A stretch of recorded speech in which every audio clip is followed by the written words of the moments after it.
భద్రాచలంలో రేపు సీతారామ కళ్యాణం జరగనుంది. ప్రస్తుతం ఎదుర్కోలు ఉత్సవం నిర్వహిస్తున్నారు. వేలాది మంది భక్తులు తిలకించి పులకించే సంబరం ఇది.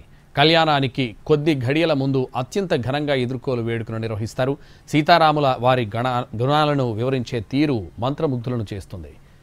సీతమ్మ వారి వైపు ఒకరు, రామయ్య వైపు ఇంకొకరు ఉండి ఇరు అంశాల గొప్పలను సంభాషించే తీరు ఆద్యంతం సంతోషాలను పంచుతుంది. మరిన్ని వివరాలు మా కలీగ్ దేవి అందిస్తారు.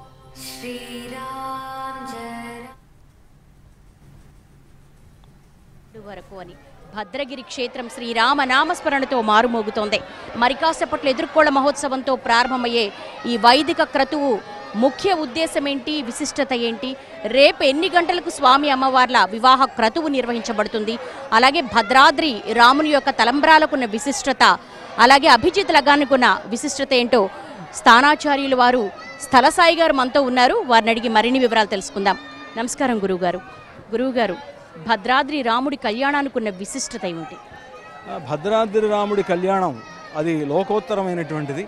శ్రీరామనవమి నాడు ఈ భద్రాచల క్షేత్రంలో ఈ కళ్యాణం జరగడం అనేటువంటి ఒక గొప్ప విశేషం. రాముడు అవతరించినటువంటి రోజునే ఈ కళ్యాణం జరగడం వల్ల లోక ప్రసిద్ధమైంది. దాదాపుగా అన్ని క్షేత్రాల్లో మనకు ఈ కళ్యాణం జరిగినా ఒకవేళ శ్రీరామనవమి నాడే ఈ కళ్యాణం జరిగితే అది భద్రాచలాన్నే ఆదర్శంగా తీసుకొని ఆయా క్షేత్రాల్లో ఆయా చోట్లలో జరుగుతోంది అనుకోవాలి. ఎందుకంటే తిరుమలలో రేపు శ్రీరామనవమి నాడు జరగకుండా దశమి నాడు జరుగుతుంది కళ్యాణం. ఒంటిమిట్టలో మనకు ఇప్పుడు ఆంధ్ర రాష్ట్రంలో ఒంటిమిట్ట చాలా గొప్పగా చెప్పుకుంటుంది. ఆ ఒంటిమిట్టలో మనకు శ్రీరామనవమి నాడు కాకుండా వేరే రోజుల్లో జరుగుతుంది.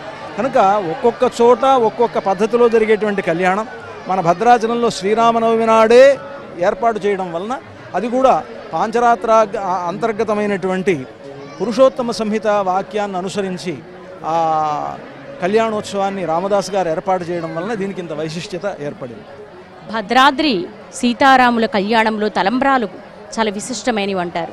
ఎందుకు అంత విశిష్టత? భద్రాచల రామచంద్రమూర్తి యొక్క కళ్యాణంలో ఉపయోగించేటువంటి తలంబ్రాలు అవి మనకి తెలుగువారికి ఈ తలంబ్రాల ఆచారం ఉన్నది. తెలుగువారి సంప్రదాయం ప్రకారం ఈ కళ్యాణంలో ఈ తలంబ్రాలు పోసుకునేటువంటి వేడుకను ఇక సీతారాములకు కూడా ఏర్పాటు చేశారు. కనుక మనకక్కడ సీతారాములు ఇద్దరూ ప్రత్యక్షంగా ఉండి తలంబ్రాలు పోసుకుంటున్నారు అనేటువంటి భావన అక్కడ చేసేటువంటి అర్చకుల్లోనూ ఉంటుంది. అదేవిధంగా ఈ కళ్యాణాన్ని తిలకించేటువంటి భక్తజనుల్లోనూ కూడా అటువంటి మానసికమైనటువంటి ఒక స్థితి ఉంటుంది. తాదాత్మ్యాన్ని చెంది ఉంటారు, వాళ్ళు గొప్ప భక్తితో ఉంటారు.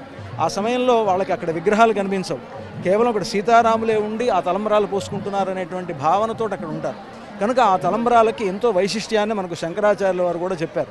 ముక్తాస్తాహ శుభదా భవంతు భవతాం శ్రీరామ వైవాహికాహ అంటూ సీతారాముల కళ్యాణ సమయంలో సీతారాముల శిరస్సున ఉంచినటువంటి ఆ తలంబ్రాలు ఏవైతే ఉన్నాయో ఆ తలంబ్రాలు వారి శిరస్సు నుంచి జారిపడినటువంటి తలంబ్రాలు అందరికీ శుభాలను చేకూరుస్తాయని అంటారు.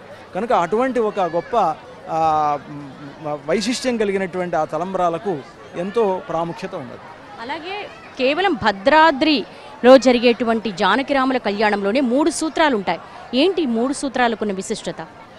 ఈ 3 సూత్రాల సంప్రదాయాన్ని మనకు రామదాస్ గారు ఇక్కడ ఏర్పాటు చేశారు. రామదాస్ గారు ఈ సీతారాముల కళ్యాణం జరిగినప్పుడు ఆ అమ్మవారికి నూతనంగా మాంగళ్యాలను తయారు చేసేటువంటి సమయంలో వారికి ఒక భావన ఏర్పడింది.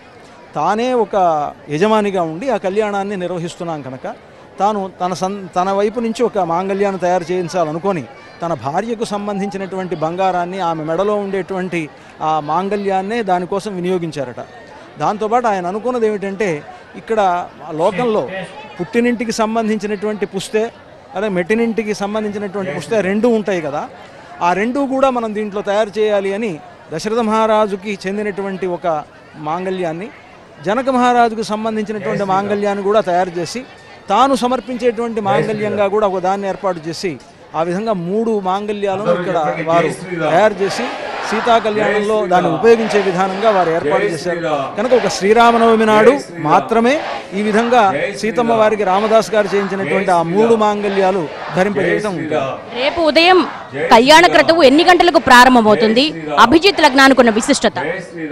రేపు ఉదయం మనకు 9 గంటల సమయంలో స్వామివారు ఊరేగింపుగా మన కళ్యాణ మండపానికి వస్తారు. 9 గంటలకు ఇక్కడ బయలుదేరిన తర్వాత ఇక్కడికి వచ్చేటప్పటికి 10:30 అవుతుంది, సుమారు 10:15 అవుతుంది. 10:30కు ఇక్కడ కళ్యాణ క్రతువు ప్రారంభిస్తాం. సరిగ్గా 12 గంటల సమయంలో ముహూర్తం జీలకర్ర బెల్లం ఉంటుంది. ఆ తర్వాత ఒక అరగంట వరకు మిగతా మాంగళ్య ధారణ కావచ్చు, తలంబరాల వేడుక, వారణమాయిరం అని ఇవన్నీ కూడా వరుసగా జరుగుతాయి. ఈ విధంగా మనకు 10:30కి ప్రారంభమైనటువంటి కళ్యాణం 12:30కు ముగుస్తుంది. ఇది ఇక్కడ ఉన్నటువంటి ఆధ్యాత్మిక దృశ్యం. Over to studio.